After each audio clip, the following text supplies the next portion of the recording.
Et je vais vous demander maintenant d'applaudir tous Monsieur George Harrison.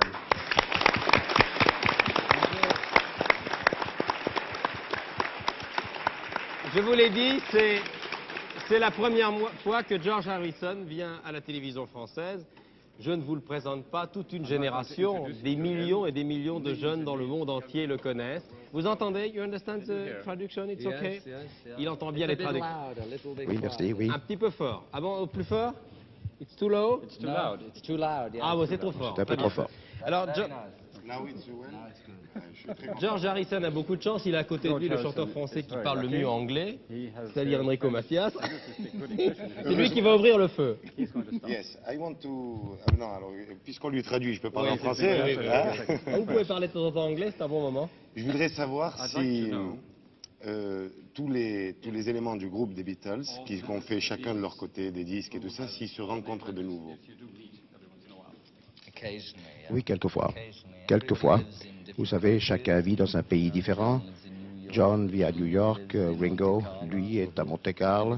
Moi, j'habite en Angleterre. Paul est en tournée partout dans le monde tout le temps. Ce qui fait que nous nous rencontrons de temps en temps. Nous nous téléphonons plus souvent. Vous avez 33 ans et demi, c'est d'ailleurs marqué sur votre dernier album, c'est son titre, hein? 33 ans. 33. Et je voudrais savoir s'il est facile de vivre à 33 ans quand on a le passé que vous avez. C'est presque, après ce que vous avez connu, vous êtes un retraité qui aurait pu finir ses jours tranquillement. Et puis vous avez décidé de choisir la difficulté parce que essayer de faire carrière tout seul quand on a appartenu à un tel groupe, c'est la question que j'ai d'ailleurs posée sur ce plateau à Ringo Starr et à Paul McCartney, ce n'est pas facile. Ça vous a posé des problèmes? C'était relativement plus facile parce que une des raisons pour lesquelles on a arrêté d'être les Beatles, c'est parce que c'était une vie de fou. On n'avait pas de temps pour vivre une vie personnelle et les quatre, on avait commencé à écrire tellement de chansons que finalement, il n'y avait pas assez d'albums pour faire passer toutes nos chansons. On se développait trop vite. Et les Beatles étaient vraiment trop petits pour faire de la place pour les quatre individus, pour les quatre personnes.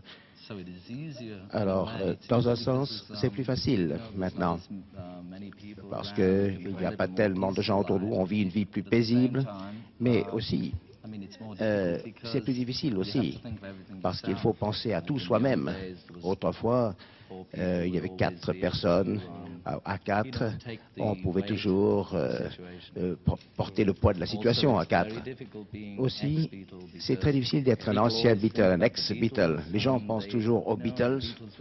Les Beatles, ça a été une si grande chose que maintenant, ils s'attendent à beaucoup de choses. Ils attendent trop, d'ailleurs, de chacun des individus. Je vous promets que nous allons essayer, avant la fin de cet entretien, de ne plus parler des Beatles. Jean-Jacques, vous voulez poser une question à notre ami Harrison?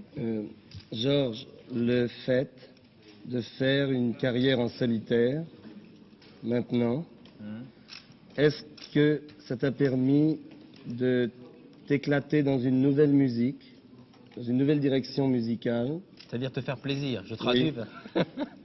C'est-à-dire te faire plaisir, enfin te faire plaisir, c'est-à-dire faire la musique que tu aimes vraiment.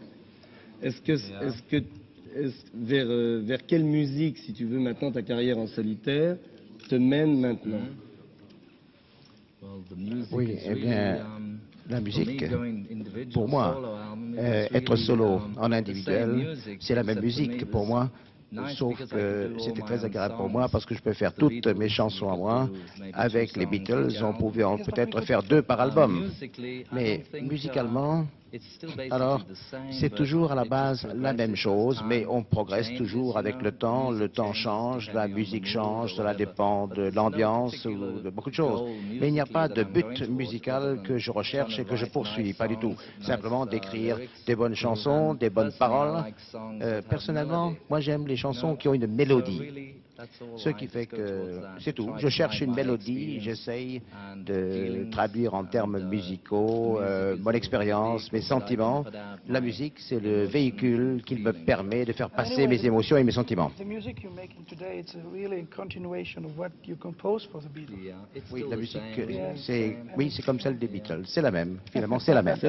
Je remercie George Harrison.